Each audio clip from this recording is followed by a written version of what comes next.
Or good morning. Actually, it looks like it's streaming, but it sometimes takes a second or two. Thank you for being here, everyone.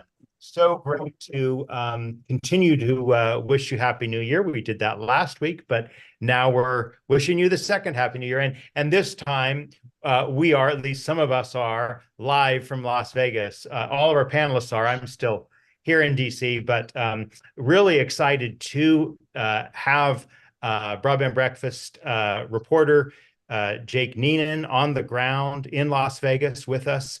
He'll be talking shortly. And we have two other guest panelists who are attending CES 2024. So very excited to hear from them about their experiences. My name is Drew Clark. I'm editor and publisher of Broadband Breakfast. Happy to welcome you to our regular weekly program, Broadband Breakfast Live Online. We do this every Wednesday, 12 noon. There's probably one that we've not done in the last 3.5, almost 4 years now. We started on February 13th, Friday, February 13th, not February, Friday, March 13th, right? That was the day the pandemic kind of closed everything down in 2020. And so we've been doing this every week since that time. And again, the purpose of this meeting, this gathering, is to share observations about broadband connectivity. Better broadband, better lives is our motto and mantra. So we report on infrastructure, we report on broadband's impact. We also, stretch and cover other topics: privacy, cybersecurity, AI, Section 230 when warranted, and look forward to hearing from our panelists about what are the hot topics in connectivity and in technology at CES. Of course, CES originally stands for Consumer Electronics Show, but now they just go by CES, right? And this conference has been around probably 50 years, maybe not quite 50, but it's obviously a huge annual gathering. It's kind of like a city migrating to another city for a week, and I used to be there quite regularly, and less so now. But before we open up our dialogue to our panelists, I want to say two things that are upcoming. First, we have launched, or I should say, we announced our next in-person event in Washington. It's called the Broadband Measurement Summit. It's going to be on Thursday, March 7th. The announcement is on Broadband Breakfast, so go there, check it out. It's going to be dealing with the broadband mapping issues that are part of the Broadband Equity Access and Deployment Program, but also the FCC's broadband nutrition labels and pricing data, mapping usages for other purposes as well. So really looking forward to that event. More about it and the panels is on broadbandbreakfast.com. And we'll be sending more about that. Sign up for our emails if you haven't already, and we'll make sure you get about that. And then second announcement is we're very excited that we're going to be relaunching Broadband Breakfast, the website, in about 2-3 weeks. Keep watching for that. We're really excited about it. We got some beta testers out there right now, but it'll make it a better experience and more user friendly. We certainly do hope.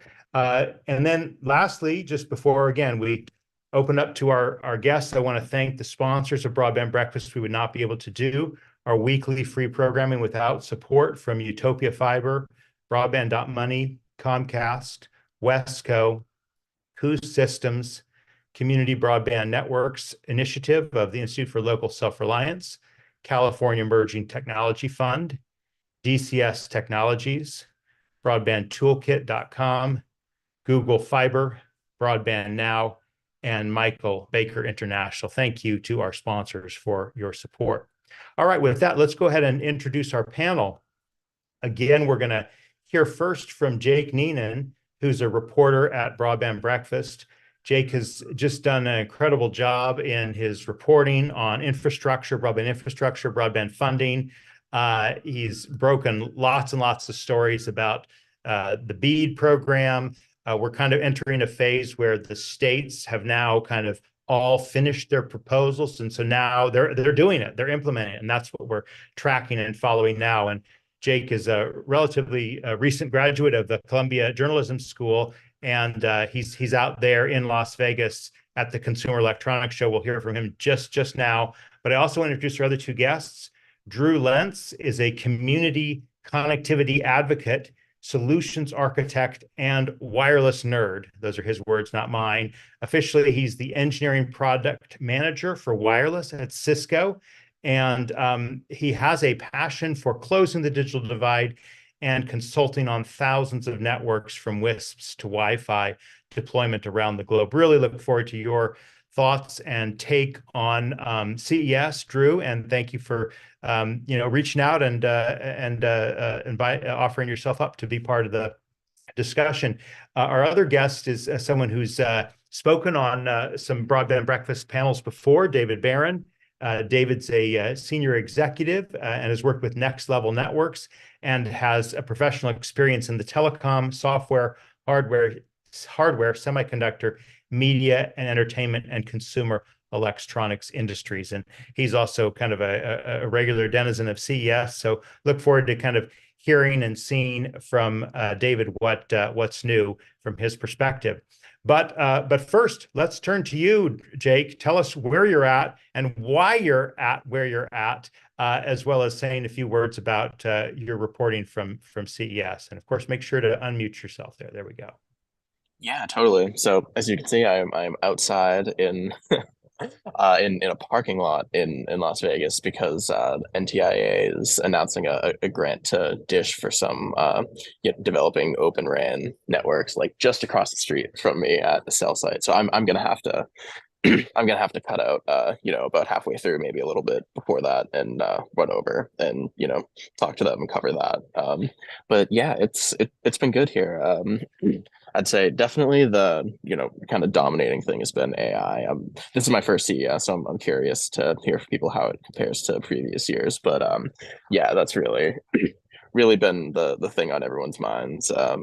There was a Siemens keynote last night. They announced some products for like computationally aided like manufacturing and stuff, and AI was kind of a part of that, both in their like headset and this like a low code development environment they're integrating with Amazon. But there's also been some discussion about tech policy, more our like bread and butter kind of stuff that we do here, so that's been nice. Went to a talk with an FCC bureau chief about some of their like enforcement actions on robocalls and stuff, and the state of their never-ending fight against spam. And there was there was also an interesting talk about spectrum policy and how that's relating to 5G expanding in the US going forward. So yeah, it's been nice. But yeah, I'm curious to hear from people about how how the vibes here compare to previous CESs. Let's just stick on what you've been covering for a Sure. moment or two more. Jake has filed two stories from CES. I'll put them in the chat stream for those in Zoom, as well as our other platforms. We stream live to LinkedIn, Twitter, or X, YouTube, and Facebook, and so you can watch this on those networks. You've written one about spectrum and the need for auction authority for 5G, and then you had another one. You mentioned the Siemens announcement of partnerships. Now, Siemens, I haven't thought of as a tech company, right? But that's kind of the thing about CES. It's just kind of like a maw encompassing company after company, industry after industry. Could you just speak to sort of what you sort of heard in covering that announcement and maybe some others that you're working on as stories right now, Jake? Yeah, so the Siemens keynote, their product announcements were really I know it's the Consumer Electronics Show, but they were kind of focused on more industrial tech and used for like creators and like engineers. So their headset have these sort of like handheld accessories for people to like interact with 3D models of stuff during the manufacturing process. And they're also doing a thing with AWS to integrate like some of their, AI models, as everyone's been talking about here, in some of their like low code development environments. So yeah, it was more like, you know in industry focused, but yeah, was definitely a pitch for a more like AI, like computationally aided like manufacturing and industrial process. What's the balance, would you say, of attention to connectivity versus kind of the computational issues? I know there's a bit of an artificial distinction, but how Sure. much interest has there been in 5G and fiber and broadband and that capacity and how much interest in sort of more, let's just call it the appliances, the things that run on broadband networks? Yeah, so definitely more on the, edge devices, the like consumer end of stuff. I'm kind of having to work a little bit to find some of the, the more like our bread and butter stuff, like the back end technology infrastructure stuff. But it's definitely there more of an extent than I was expecting, honestly. Yeah, the like I said, there was a good thing about spectrum policy yesterday, and I'm heading to conversation with some FCC commissioners, so I assume that will be good. But yeah, I was expecting it to be almost entirely, product announcements and stuff, which, to be fair, it mostly is. But yeah, there's been a little bit about the policy and like back end that goes into it. Say just one more minute or so on this event that's happening across the street from you, and hold your camera up, your phone, so we can see the Yeah. space. Like, what is going to happen there in 20 minutes or 19 minutes from now? Well, so this is where I am right now. But if you see across the street there, there's a cell site right there. You can see some people gathered. Well, I can see. I don't know if you can see on my camera, but the NTIA is announcing a big $500 million grant to Dish for some Open RAN networks and like equipment and such. So it'll be interesting to hear more about that. But yeah, that's happening in the next few minutes. So that'll be All right. exciting. All right. Let's let others get into the conversation, and maybe we'll circle back and ask you a question about Open RAN at the end before we let you go. But let's turn it over to you, Drew Lentz. Would love to hear more about your background at Cisco and what you take out of CES being there. Yeah, absolutely. And it's this is an exciting announcement. The orchid thing that's going on. I'm glad that you all are covering that. It's popped up on all the news feeds this morning. Correction of 50 million, not 500 million for the deployment. Well, unless it is 500 and these guys have it wrong, what I'm reading. No, Either thank you for way. that. But either way, I think it's tremendous. And it's for the Orchid projects, which is really, really cool. I got to play in that Open RAN space, just right adjacent to it when I was working on Open Wi-Fi with Telecom Infra projects. So very neat to see this win happening. And I don't, I'm here. So my day-to-day job with Cisco is helping understand what people are using wireless for, enterprise wireless, business wireless, what they're doing in a, day-to-day, and then figuring out how I can help make our products better to serve them. What are you going to be doing today? What are you going to be doing 3 years from now, 5 years from now? How can we adapt our products to make sure that in the future it's going to satisfy all the needs that you're going to have and that your users are going to have, so on and so forth. But I actually come to CES on PTO. And Oh, so really? yeah, You're yeah, like yeah. unofficially there. You know what? It's a passion, and it's really cool to hear. Jake, it's your first time. This is so cool, man. I hope you brought good shoes. I was just doing the Cisco Unplugged podcast right before this, and they said, "How many times have you been there?" I go, "I don't know, 6 or 7." And then I thought, I was like, "No, it's more like 18. I think I'm coming up on 20 years coming to CES. I got married out here in Vegas It in slips up on you. Yeah, it catches it, It just does. yeah. I got married this same week, and my wife, it's a good, we have our anniversary out here, but I also come out here for CES. So, and that was 13 years ago tomorrow. So it's been a minute, but I come out here because as much as and Jake, great reporting, and I love what you all do here at Broadband Breakfast. I think there's so much good that you all are doing by exposing, the news stories and getting attention for where it's needed. I come here in the exact opposite role. I don't come here as industry. I come here as a complete, just technophile nerd. And I walk the floor with the idea that these are devices that I'm going to use, or that people I know are going to use, or people from my community are going to use. And I try and avoid the vendor role when I'm here, because I want to take it all in as an end user and think about the experience that I want with these products. And then after I leave, sit down and really think about, okay, well, if this is the experience I want as an end user, what am I doing? What is the industry doing to make sure that I have that experience when I'm at home? And so it's a little bit of a different take. So I read the industry stuff while I'm out here. And of course, it's always great to run into friends. I remember, I've run into a few FCC commissioners out there, like, hey, it's like, I don't want to talk to you right now. I'm in the middle of nerding out. So it's great. It's great to have the coverage. But it's also great to see some of the themes that are coming out. We talk about connectivity, and I think that David, you said on here that there's no real discussion about connectivity, and I would tend to agree with that, because I think that there was a time at CES when there was a little bit of connectivity here, but now it's taken for granted. All of it's taken for granted. It's that here are the devices. Figure out, you have to have connectivity to make them work, and there's a lot that's happening in that consumer space. And again, this is my perspective from the end user side.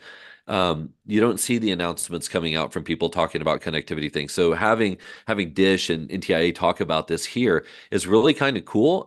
It seems like it would be something that I guess timing for Mobile World Congress didn't fit in maybe the way that they needed it to.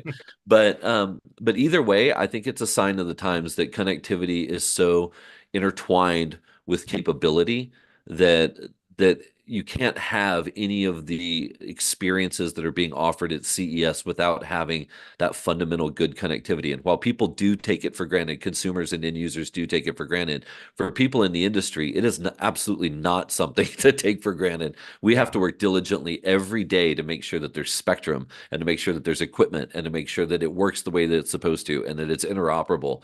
And as more people are adopting devices that rely on that connectivity, it's never been more important for us to be really, really good at our jobs to make sure that they have those experiences. And I think it's that's great. That's great. Let's get David into the mix here so we can have a brief conversation with Jake, still part of it. And we didn't kind of do this on purpose, but we have a bit of a wireless guy in Drew and a bit of a fiber guy in David. Tell us just a little bit about your background, David, and some of your thoughts on the connectivity versus edge that we've sort of started to talk about here.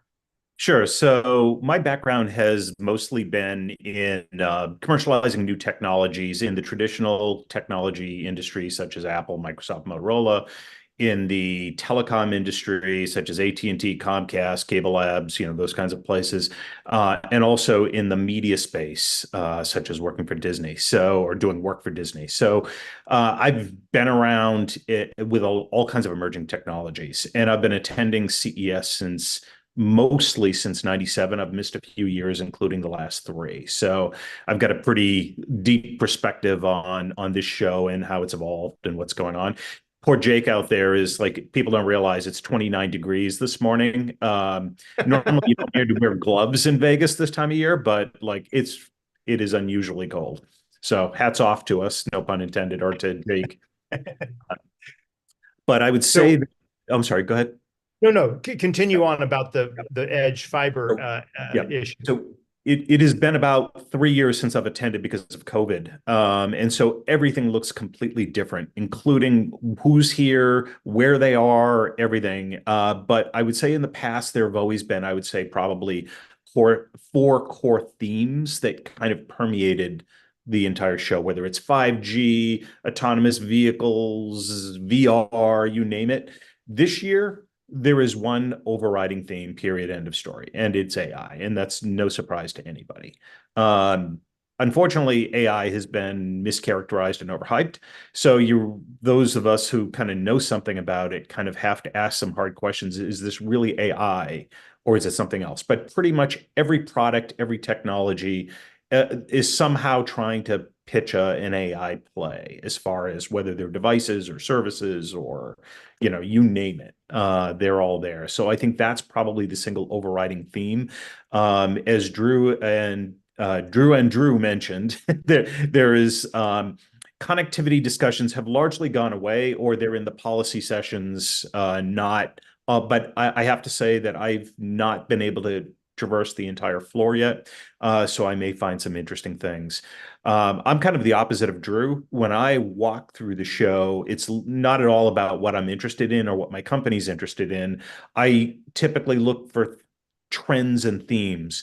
What was being pitched before that has disappeared? What has emerged that's new? What are the things that are really likely to indicate what's going to happen over the next few years? And quite frankly, I still don't have a good sense of that. But one example of it is AT&T's only presence is in the mobility space. They're not pitching consumer devices. They're not pitching consumer services. They're pitching to automakers on how to provide or enable connectivity in their platforms. So that's the kind of thing that's kind of interesting to watch, kind of the shifts and challenges of how things are going. For those who are interested either in devices or services on the network, TV has become somewhat of a convoluted space. People are trying to figure it out. And so I would say that there is a lot of oddness in terms of the messaging right now, and not clarity on that. But it's, the show is mostly about devices that are using the network and how they're going to utilize bandwidth and how they're going to get connectivity. Yeah, it's I totally agree, and I'm glad you said that, because I was going to mention that about AT&T. I haven't seen this whole show yet, but their presence is there, and it was interesting. Even Mitsubishi has a smaller presence than they normally do, and I joked that CES is no longer the Consumer Electronics Show; it's the Cars and Electronics Show, because it is like 60% vehicles, and that's great. But as a nerd, that's just one gadget that I have. I've got all these other gadgets, and the emphasis on automotive here is so strong. A lot of people spend a lot of time in their vehicles, but that connectivity, I had my partner who I was walking around here with yesterday said, when are all these cars going to be able to talk to themselves and talk to street lights? And when the light turns green, when are they just all going to move at the same time? He's like, that's what I'm looking for. And I said, well, technically you can do it, but there's a lot that needs to happen in order to make that move forward. But automotive is so strong here now, and it's just like it takes over 2 whole hallways, and you're like, come on, I want to see some cool stuff. I don't want to see cars. Also, I need you to stop saying AI, because the deal with AI is that every time we hear the word AI, we have to take a shot because it's Vegas, and so this may not end well today.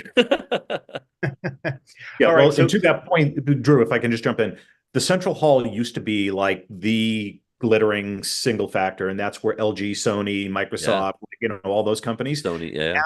Now it is the new West Hall automotive. Like it is like that is where everyone wants to be. That's where all the attention is. Drew's right. Totally agree. And it's so weird though, because to watch the show transform into that, and I get it, everybody needs a car in the United States, right? So it's the one thing that I haven't seen that we've seen over the last couple of years has been the emphasis on not public transit, but in people movers. It seems like there were a lot more people movers a few years ago compared to this year and last year. That space has dwindled down a little bit. Which is interesting to see. And I don't know if that's because there's more adoption or there's not much more interest. But Bird not being here, and the electric scooter market and vehicle market, I think it's interesting. It's changed a little bit over the last couple of years. All right, we've heard 2 dichotomies, and I'm going to throw in one more dichotomy, and let's kind of get everyone's perspective and give Jake a chance in case he's got to go. One dichotomy is kind of like processing versus communications, right? And what I'm hearing from you is communications all just taken for granted. So it's all about the kind of the processing, the AI and so forth. That's one dichotomy. Another one is kind of consumer electronics show versus enterprise. And that's kind of interesting one to talk about, the way more and more things are enterprise driven as opposed to the consumer gadget. Well, now what about a third, which is sort of hardware versus software? Okay, now obviously these are old terms, but thinking of them now, like AI is like software eats the world kind of par excellence, right? But we really need good hardware. We need that infrastructure, right? And in some ways, the kind of the enterprise component is driving us towards how are we going to get the infrastructure of the future that has cars that actually, work in synchronization. So I'd love each of the three of your thoughts on these dichotomies, starting with you, Jake. So I sincerely apologize, but I have to run like right now if Give I'm us gonna 30 make seconds. this 30 seconds. Comment. I don't know. I guess I would say the gosh, I really I'm I'm sorry because I'm gonna be late if I don't leave like this All right. moment and get Thanks across for this being with parking us. lot. Thanks. But Thanks for being with us. I Yeah. appreciate the chance. It's been nice to chat with everyone. But yeah, All right. I'll catch you later. Take care. We'll Bye. we'll watch your article later on. Take care, Jake. Yeah, All right. sounds good. Bye. Bye. So Drew, let's get your thought on these dichotomies and all three of them, including the software hardware one. Yeah, I mean, it's I saw a bed mattress that was AI powered yesterday, and I'm not really sure what that means because you talked about it. What are people just taking that term and loosely using it to apply it to something to be in the know, to be, is part of the conversation that's going on. But then you look at things like I saw a device that changes a tire that leverages artificial intelligence and machine learning to make the process of changing a tire 45% faster than a human can do it on their own. And it does everything from sensors and gadgetry and whatnot. But all of it's not just the hardware component. It's what I'm seeing is that when you look at the hardware that's out there and you look at the way that software is being applied to that hardware, you can take an old piece of hardware and apply new software services to it to make it do something incredible. And then that connectivity is that third component of it. And I'm going to use John Deere as an example. I stopped by their booth yesterday, got a really cool green hat. But I talked to him, I walked in, I said, what's new? You guys are John Deere, and I'm more interested I was more interested in that than I am in the consumer vehicle market, because I feel like the consumer vehicle market's pretty much all the same. There's a Bollinger SUV that looks pretty radical, I'm not gonna lie, but it's not available for sale. Mullen is carrying that. But John Deere, I'm interested because John Deere and Hyundai and these groups that are changing the world because they're manufacturing these massive pieces of equipment that we rely on for food and for construction and everything else. I walked in, I said, what do you guys have? What are you showing off? And they said, well, do you want to drive a tractor? And I said, yeah, I want to drive a tractor. Who doesn't want to drive a tractor? And they said, well, come over here. We have an iPhone set up and you can drive a tractor in Austin, Texas, live using 5G connectivity from this iPad. I was like, this is cool. And so I started talking to them and I said, what's the deal? Is this a new tractor that you have?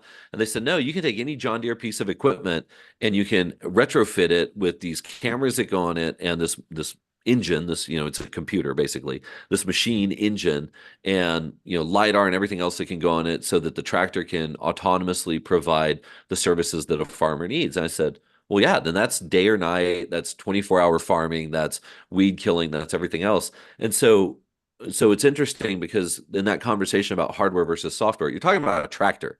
That's Right. pretty hardware intensive. But being able to take a normal everyday tractor that you have sitting on a farm today and take this new adaptation that John Deere is offering and plug it into that tractor, and now you have an autonomous vehicle that's doing the work of 5 people for you, and it's relying on that 4G 5G connectivity to get the job done, and GPS and GLONASS and everything else. That's so cool to see, because I think my partner Eric described it, my business partner Eric described it. He said it's been really weird to see that you had one generation that built the tools to do what we need, and then you had another generation that learned how to really use those tools and hone in their skills to provide services using the tools that our grandfathers built. And now this generation is figuring out how to provide automation to those tools that were built to get the job done. And it's this huge shift. I mean, the tire changing thing to me blew my mind, not because it was changing a tire, but because when I looked at it, it was representative of what is happening in so many different industries, where you can take this old thing, add this AI cloud software component to it, provide connectivity into it, and now you've got this device that has revolutionized the way that the business is using it to provide a service that's increasing their efficiency, that's increasing their profit margins, that's increasing their reliance on someone who knows how to use that machine. That's the crux of what's happening. But I think really it's so interesting because from a connectivity perspective, there's just not a lot of connectivity conversations. I feel like people are just taking you have to have it. I mean, it's right, and that's right. It's taken for granted. And so in some ways it blends. Well, and sort of in a way, this is kind of, like AI, of course, is changing the way we do so many things. Large language models changing the way we write. Okay. Yeah. And I've been talking to friends and family about how, well, didn't word processing reach a similar kind of mindset in the way we think about words? Because it's a very different job to do an article with a word processor where you have kind of the ability to rearrange things versus like, oh wait, I've got to conceptualize it in my head. So there's lots of evolutions happening. Want to hear from you, David, about your thoughts on these dichotomies: processing, connectivity, enterprise, consumer, and sort of hardware, software. So in terms of AI, you are correct. I alluded to it. 90% of it's BS, as Drew also indicated. Not real AI, let alone some tangential use case that really doesn't do anything. However, because of the hype of the last 6 to 9 months, it is what it is. But that having been said, I don't think that there is really a software hardware dichotomy, particularly with AI, because everyone is talking about how AI impacts their hardware devices. And so this is really still very much a hardware show or a device show rather than a software show. It's how does software actually make my product better than everybody else's. So I really don't see that being a dichotomy. The consumer enterprise thing, that enterprise has been kind of leeching its way into, the CES. They don't call it the Consumer Electronics Show now. It's CES is the brand. In fact, I remember back in 2019 or 2020, John Deere actually had this massive tractor on the second floor of the South Hall. Like you could just see it from every which way and direction. And my first thought is, what the hell is that doing here? And of course, they had a story about, software and how it was going to impact their devices and farming. Commercial has been, and enterprise has been a factor here for quite some time. But really, it's about, I think, this has become a technology show, not a consumer show. So it's no longer about TV. It's no longer about cute toys. The Elvis phone with the swinging hips, if you're old enough to remember that, like that was the hot item in, I don't know, 98. It really is about technology and about the services that sit on top of technology networks. Well, in some ways, it's also kind of a first look, right? And Drew, were you there last year as well in 2023? I was, yeah. So obviously, ChatGPT had been launched a month or so before, but it hadn't quite entered the popular consciousness. Would love your thoughts. No one was talking about it. Yeah. No one was talking about it. Interesting. So like I remember going in 2015 and I saw like, okay, the self-driving cars are here. Mercedes had an incredible kind of model of a car, a self-driving car, and boom, suddenly that was the future. Now it has happened like over the past 9 years, but maybe slower than we'd like. I'm still, and what about the flying cars, right? I'm still waiting for my flying car, right? So it's drones. Let's talk about like hype versus reality. What becomes real after 5 years, after 10 years, after 15 years at CESs? That's my favorite thing about being here is that when you find a good technology, you know that in 5 years it's gonna matriculate, right? And it's really cool to see what makes it through. I think the one thing that I've seen so far that I'm interested in seeing mass production of is a wristband for an Apple Watch that allows you to control all Windows and Apple devices using touch and neural sensory control. And it was really cool because it's the first time that I've seen something that works as you would imagine that it worked here. And I saw that and I thought, okay, that's one of those things in a few years that's going to make its way, some version of that's going to make its way out. The flying cars are back. There's a new one here that there's this video where the wings come in or the ceiling pops up, the roof pops up and the wings, the drone blades come out of it. The prototype, the production sample is here. But it's funny is like if you look close enough, a couple of years ago, Mitsubishi had one, and we walked up and we looked at it, and you look underneath it, and it had a Phillips head screw that was this big around and we are like, oh, clearly all they did was just scale it up and print it. I was like, come on, guys, like try a little harder. Um, I would agree that it's not. I don't know if it's the same. If it's the same show that it was, the Elvis swinging hips thing, or the any of those consumer gadgets. I think there's still a component of that. You still have a lot of people that are here selling that retail stuff, and I think that's mainly like Central Hall is where you find, or South Hall is where you find those, the watch bands and the iPhone holders and all the other stuff. I would agree that the story that I've seen so far in West and North Hall, and I think probably Central Hall today, is going to be people how are they using technology on their hardware? I think that's a very good assessment of what's happening here. There's little things. The transparent TVs are kind of cool. I like the TV that you can stick on the window that wirelessly communicates across the living room to a box that's hiding in a closet, they say. I'm like, show me. I'm going to take a spectrum analyzer over there and be like, what frequency are you using and how are you doing this sorcery? I think there's a lot of inflated expectations for some of this stuff, 60 gig, 24 gig, 40 gig, some of the stuff that's happening, inside the living room, if you will. And I saw, someone asked about 802.11ah earlier, if there's any devices here doing that. But I think, I don't know. My favorite thing to go to here that has that 5-year vision is if you go to the Venetian, to the Sands Expo Center. Over the last 10 years, probably my favorite thing has become going there and going downstairs where they usually serve lunches at different trade shows. And that's where each of the individual countries have their pavilions set up. And then that's like the low rent section. That's the part where it's the people who are trying to change the world, but don't have the finances to do it. So they're here. And when you walk through those areas, those are the people that are fresh out of university. Those are the people that have been working on something for 30 years and now decided to take the step and start their own company. The things that happen in the basement of the Venetian that eventually eke their way onto the show floor, those are the exciting ones. I dedicate a whole day usually just to go learn from where those groups think technology is headed to get that 10-year vision, that 5 and 10-year vision. There is some flashy stuff. The TVs are the flashy stuff. Some of the gaming stuff is pretty flashy. But I don't know. I'm keen on the medical stuff. I really think that the medical stuff is fascinating. Again, taking connectivity for granted, which, I was just yesterday, I was looking at some numbers for another conversation I'm having about ACP and about, prepping for the end of ACP. And I ran the numbers just in the area that I live on, 275,988 households enrolled just in my community. We've got 62% of eligible households that have ACP. The take rate's pretty strong.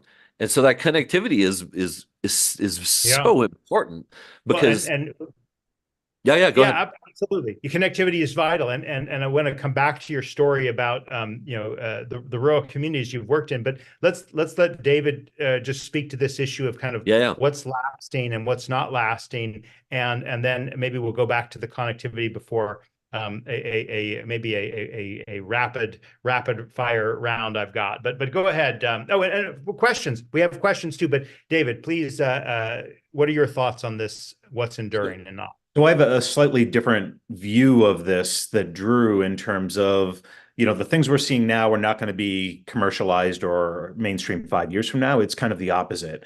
A lot of these really hyped technologies and trends tend to disappear over 5 years. And so some examples of that is like, remember 3D TV? Nobody needs it, nobody wants it. It was really hyped for several years and then it completely disappeared. I'm also old enough to remember when 5G was supposedly the fiber killer. Consumers wouldn't want it, nobody would invest in it. 5G was going to eat the world and change the world. And, here we are 10, 15 years later, and not that. Interactive television, like you name it, there are lots of things that get hyped at CES for even several years. Well, the That metaverse last year, David. I mean, that's like well, the metaverse was all over it last year. well, That didn't well, last a year, you know? that was I look at that as VR 2.0. Like VR had its couple of years where that was everyone was going to live in the virtual world, and then it truly became Zuckerberg leaned into it, and metaverse became a theme. But again, like it's interesting to watch. I think CES is a testing place for people to market and test their new technologies and see where it goes and try to get acceptance. And we see what sticks and what doesn't. And so that's kind of fascinating to me to see what disappears after 3, 4, 5 years of hype. All right. Let's take some questions from our audience. One here is from Jacqueline Aguilera. We are working with adult education providers, developing tech-driven skills for learners to go into manufacturing. What should they be focusing on? Who should they connect with? How do they apply AI knowledge to job prep for their learners? Does anyone want to Oh tackle? man. Yeah, this is I just sat on a panel with Texas Workforce Commission down in the part of the world that I live in, and this is such a fascinating part. It's in my eyes, it's a little terrifying. You know, I live in an area, so I live in the Rio Grande Valley of Texas, down in McAllen on the border, and it's a very service-oriented space. And so it's been really enlightening to see how AI and ML and some of these automated processes are going to and work into the job market and into the different industries. And they're speculating that by 2027, or I'm sorry, by 2030, so in 7 years' time, 6 years' time, it's going to affect 20 to 30% of our workforce in our area. So how are we upskilling these workers? How are we taking people and teaching them things that are going to help them adapt to this new era and the tire changing thing yesterday again blew my mind, because I looked at this and it's the work of 4 people being done by a machine that's Right. using cameras and sensors, and one person can not only change the tire but can also go to the leveling machine that's adjacent to it, and this one person is doing the work of 4 people in 45% of the time. And it's like it's insane. So seeing that and understanding what can happen, the one thing that sticks out in my head is a quote that I heard, and it's that AI isn't going to take jobs. It's people who understand AI and how to use it that are going to take jobs. And so I think, this isn't going to go, this is going to be that conversation from 3 years ago about, learn how to code and you'll change the world, because I can get on Chat GPT and I can ask it to write code for me now, and it does a pretty good job of writing Python. I'm not going to lie. But I think for learners, what is it they can do? I think they need to get comfortable with the technology. I think they need to understand the technology. They need to learn how to leverage AI as an amplifier, as a work amplifier to them. When I'm at my home office, I have a computer that basically just sits there and runs Midjourney and ChatGPT all day, and I ask it questions, and I have it help me do my job better. And whether that's giving me an idea for a story, or giving me an idea for an article, or asking it to, come up with a brand name for a device that does this and that. It's figuring out how to work that into my daily life of using the tools that are available today to help me be better at what I am. I think that to me is one of the biggest messaging components that we can get out to people. Dave, do you want to supplement that? Sure. So the question that you asked was kind of really broad-based. If you're looking at retooling older workers for manufacturing, what they should start to focus on is how they service the equipment, either the hardware or the software of the equipment. How do you keep equipment running? Because more and more of manufacturing lines are going to be automated, not human. So you're not going to be like the old auto industry where you're putting a physical door panel or tire. Like that stuff is going away. But being able to service the infrastructure of the machine infrastructure of a manufacturing facility is where you should be spending your time. AI, I don't think, if you're talking about retooling older people, that's for AI for manufacturing. That, like, don't even waste your time thinking about that. That is a waste of time. But to Drew's point, though, about AI and how it's taking away jobs, people should be thinking about what are the things that software or devices can't do really well, and focus on that, or just being the best, like an expert, shall we say, at something where, AI sometimes provides some generic answers that, Mhm. but there is also, I think, something we're going to look at like 10 or 15 years from now, and that people have lost the ability to think and learn and try to come to conclusions on their own. They're going to be so dependent on machines and computers telling them what to do Well, kind of or like how the to way do we've it. become with driving, right? I mean, there's so many places that I used to remember, and now, oh no, I got to type that into my Google or Apple Maps, right? Can I tell you, like, I've noticed that with Uber, that like the drivers just do whatever Uber tells them to do. And it's like, do you realize like you're going the wrong way, or you're like, and they're like, no, no, no, no, this is the way it's like, okay, Yep. like you really don't have the ability to think anymore. You just do what you're told without Yeah. asking. That is a bad, like being able to think and process without the aid of machines as well as with them, because Well, is, are you getting the right answer? so that, man, that was the part I was waiting for. That in word that you just said, are you getting the right answer? This is that problem. That problem is when you rely on the machine to give you the answer.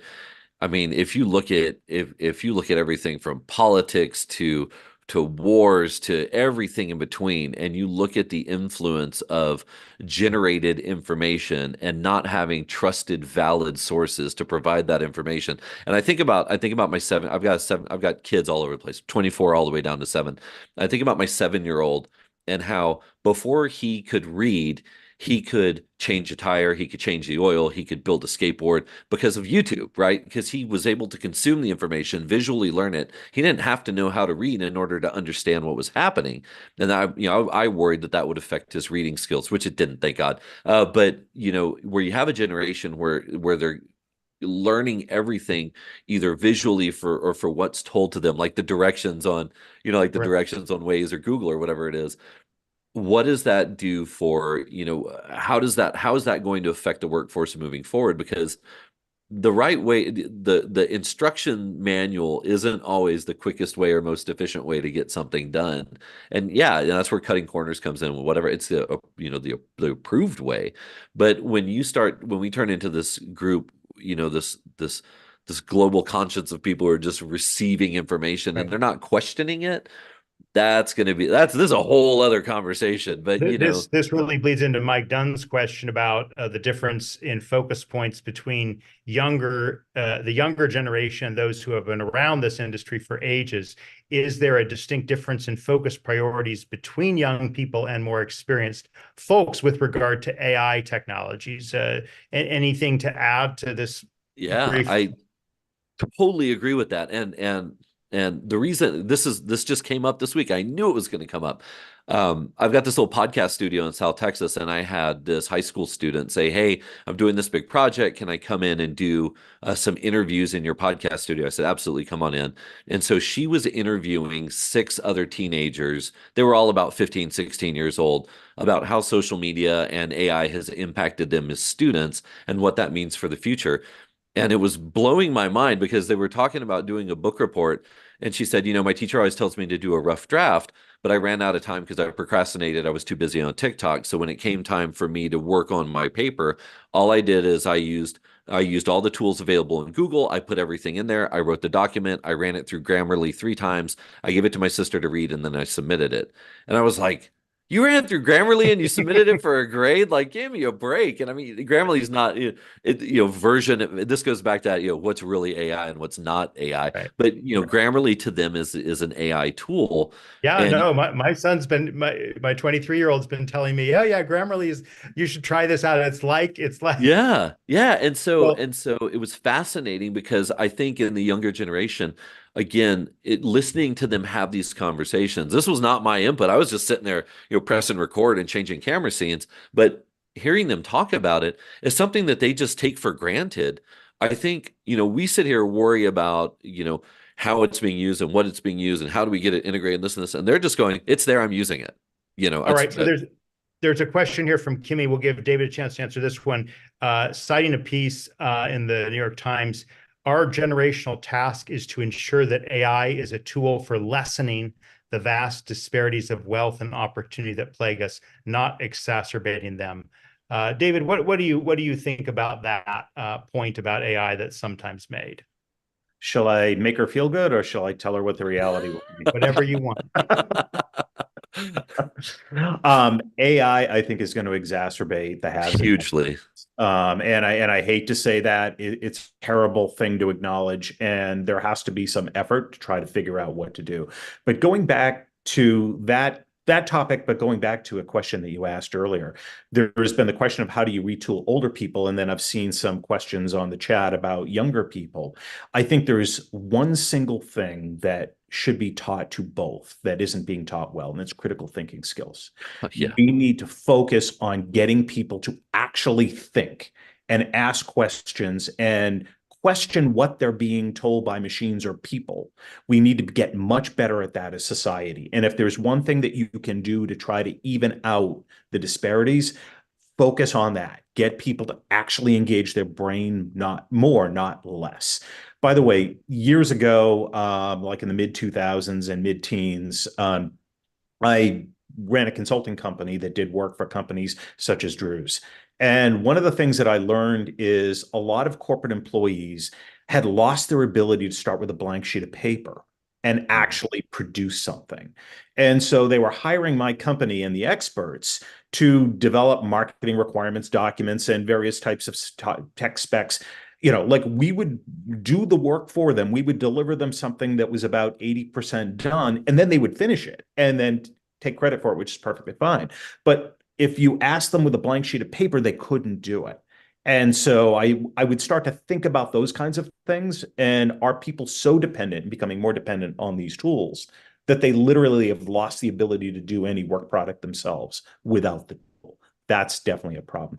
By the David, way, can I add to that real quick? Just sure, because please.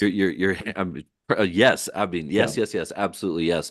The one thing that I'll add to that is soft skills. I mean, so I have a tech nonprofit in South Texas, and one of the biggest things that we did is we taught people how to have a conversation. And that sounds so dumb, but at the same time, Yeah. if in the battle for jobs, AI versus humans, you talk about you made a really good point about getting people to focus on the things that machines can't do. They can't be human.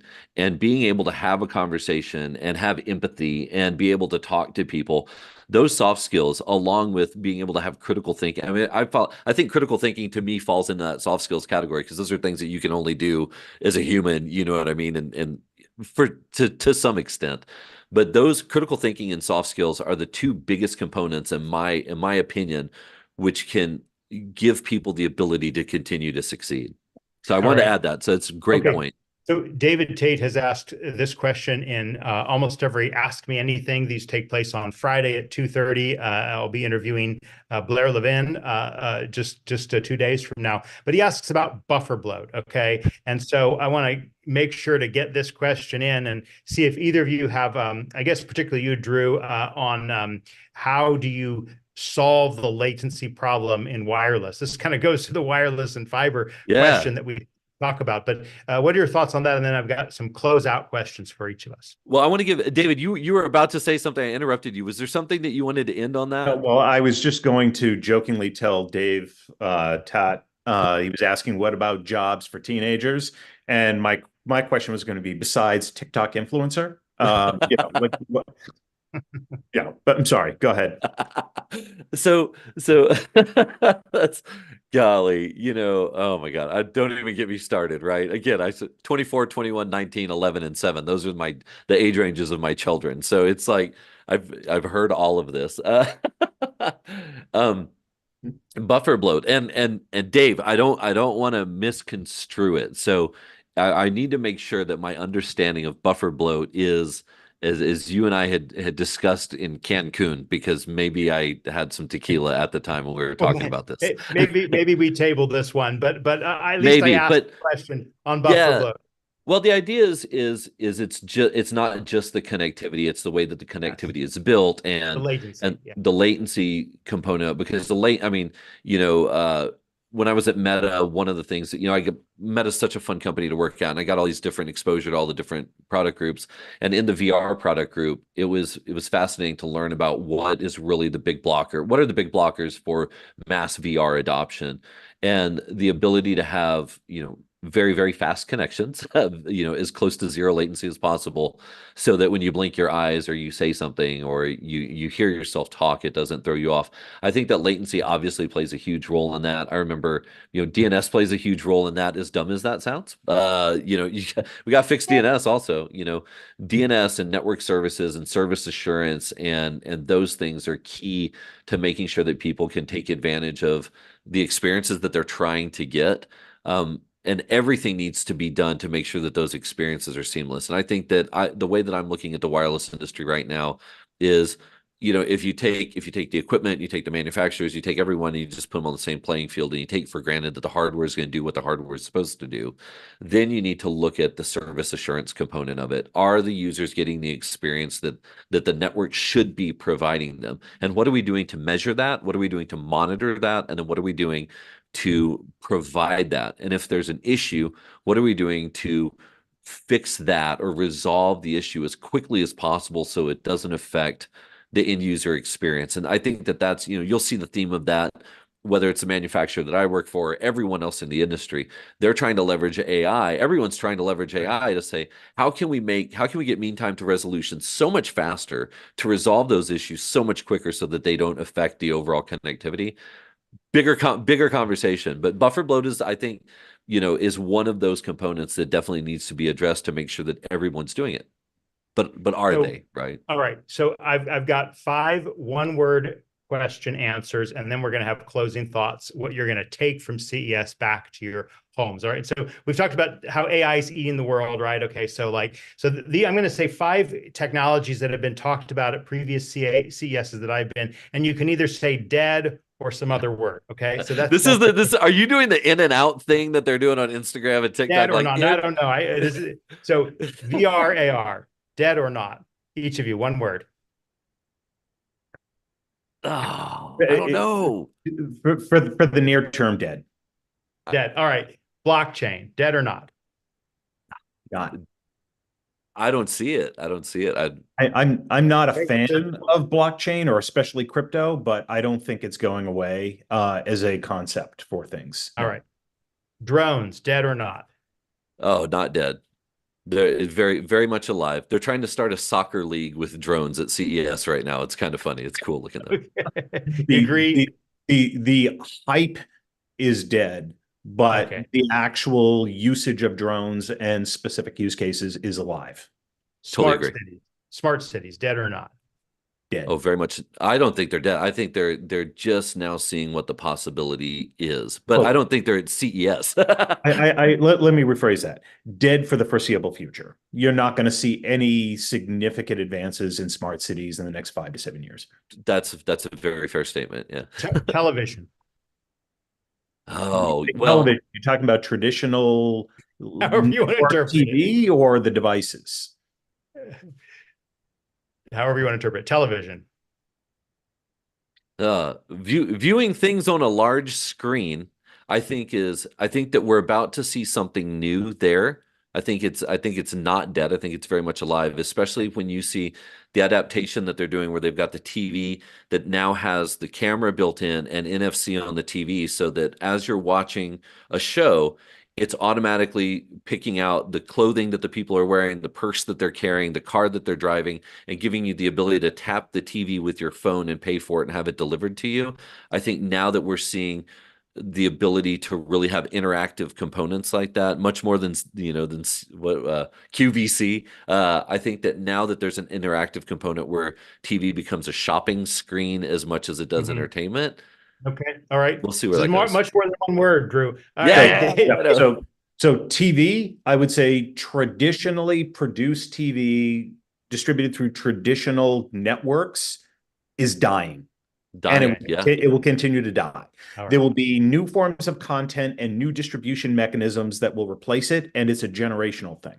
All right. Yeah. Each of you take 60 seconds. What are you going to take from here to what you're working on that you're excited about in your home or your business or whatever you're working on? So Drew, let's hear from you, and then David, you'll close us out.